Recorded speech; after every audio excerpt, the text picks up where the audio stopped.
जोड़े कोई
तब इंद्र ने धेनु भगवान को गोविंद और गोपाल नाम से संबोधित किया कि आप गौओं का पालन करने वाले, रक्षण करने वाले, आप गोविंद के चरण में हमारा प्रणाम स्वीकार करें। जब यह सब वहाँ उपस्थित सभी ब्रजवासियों ने देखा तो वह गदगद हो गए। अब उनके मन में शंका उत्पन्न हो गई कि इस कृष्ण के आगे तो देवता भी नतमस्तक हो रहे हैं, इसने पूरा गोवर्धन उठा लिया। जरूर यह परमात्मा है, अगर देवता होता तो इंद्र इसके आगे हाथ ना धोते, ये तो देवताओं का भी देवता है। अरे हमसे तो अपराध हो गया, इसको दूसरा हमने अपना लाया, इसको कितना बुरा बुरा कहा, कितनी बार साधन खेले लड़े, जाकर कान्हा के पैर पकड़ लिए। कान्हा ने पूछा ऐसा क्यों करते हैं? उन्होंने कहा कि गोविंद हम पहचान गए आप ही परमात्मा हैं। तब कन्हैया को लगा कि ये तो भूल हो गई, इन सबके सम्मुख अगर कुछ बहाना ना किया तो ये सब मुझे अपना मित्र नहीं माना। तब गोविंद ने कहा ये मैं कोई देवता नहीं, ये तो गोवर्धन महाराज ने मेरे को एक समय एक मंत्र दिया था। उस मंत्र का प्रभाव ये है कि जो भी मुझे ध्यान से देखता है उसकी सारी शक्ति मेरे अंदर आ जाए।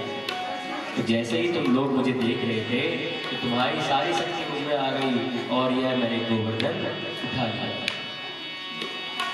क्या ये बात सत्य है? हाँ, यही सत्य है। ऐसा कहकर गोविंद ने उनको समझाया और अपने अपने घर भेज दिया।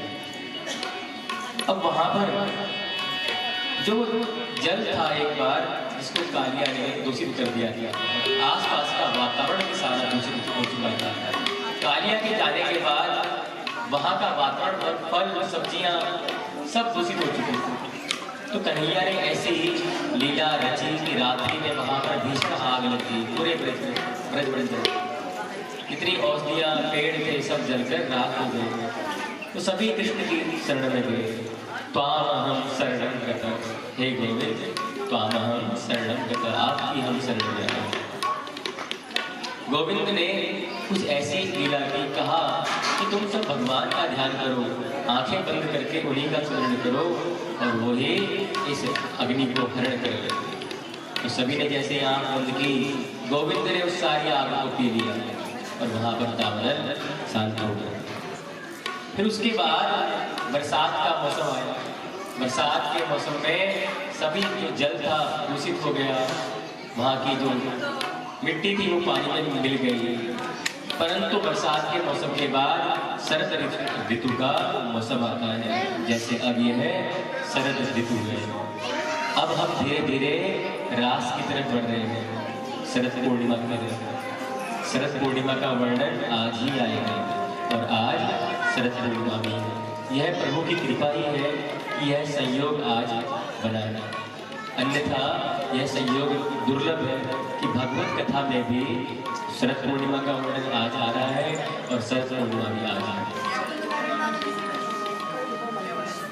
धीरे धीरे अब शरद का वर्णन किया गया है कि शरद ऋतु कैसी है। आसमान में चंद्रमा अपनी रोशनी को बिखेर रहा है। जो जल है वह निर्मल हो चुका है, स्वच्छ हो चुका है। चारों तरफ हंस हंसनियाँ तालाब सरोवर में विहार कर रही हैं। पुष्प लग चुके हैं, पेड़ों पर हरे हरे पत्ते हैं। इतना सुंदर दृश्य यहाँ वृंदावन का और शरद ऋतु का वर्णन किया गया है। ऐसे शरद ऋतु में अनेक प्रकार की लीलाएं भगवान ने की। उसमें से पहली लीला है भगवान गोविंद का बंसी बजाना और गोपियों का खींचे चले आना। ऐसी जब कलरव को वह सुनती है, उनकी बंसी की जो धुन है उसको जब सुनती है तो मोहित हो जाती है।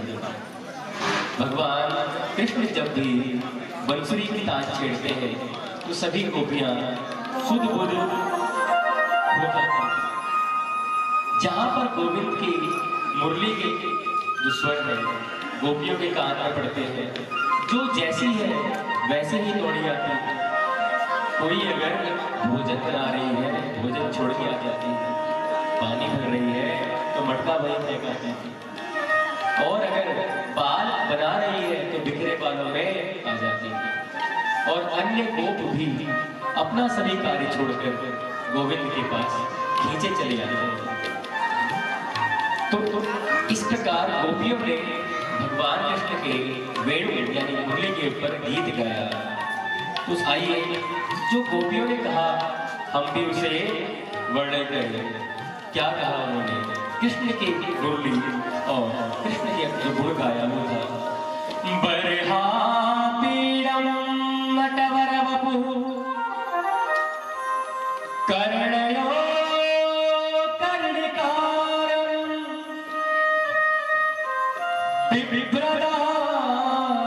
बिभ्रदास कनककपिशं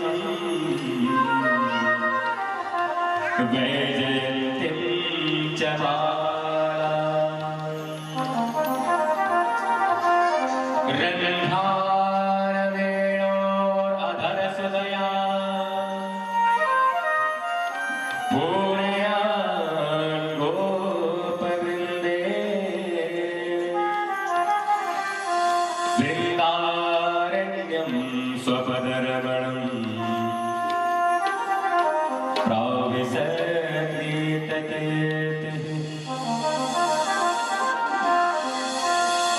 माधव के प्रति इतनी तन्मयता और कोई नहीं दिखा सकता जितनी ये गोपियां और वो दिखा रहे हैं। बरहा पीड़म नटवरः, इसका अर्थ बड़ा सुंदर है। बरहा पीड़ मतलब मोर, पीड़ मतलब पंख। जिस गोविंद जिस माधव के मस्तक पर मोर पंख सुशोभित हो रहा है। नटवर वपुः, जो सभी नट जो लोग नाटक करते हैं, ऐसे जो नृत्य करते हैं, ऐसे नटों के जो वर है स्वामी है। क्योंकि जो नृत्य करते हैं वो समतल भूमि पर करते हैं। पर भगवान कृष्ण नृत्य कैसे करते हैं? कालिया के फन पर नाचते कृष्ण कन्हैया गाता कन्हैया। 101 फानों पर जो ऊपर नीचे हो रहे हैं, इन पर नृत्य कर रहे हैं। ऐसे नटवर बपू, जो नट के वर है, भगवान शंकर को कहा गया है नटराज, नटों का राजा, और इनको कहा गया है नटवर, सभी नटों का स्वामी। ऐसे भगवान श्री कृष्ण सुशोभित हो नटवर बपू। कर्णयो कर्णिकारम, जिनके कानों में कर्णिका के फूल सुशोभित हो रहे हैं। कनक कपिसम वैजयंती च माला, जिनके गले में वैजयंती की माला सुशोभित हो रही है। बड़ा ही मनोहर अद्भुत रूप है, मुख में जो तेज है उसका वर्णन नहीं किया जा सकता। ब्रह्मा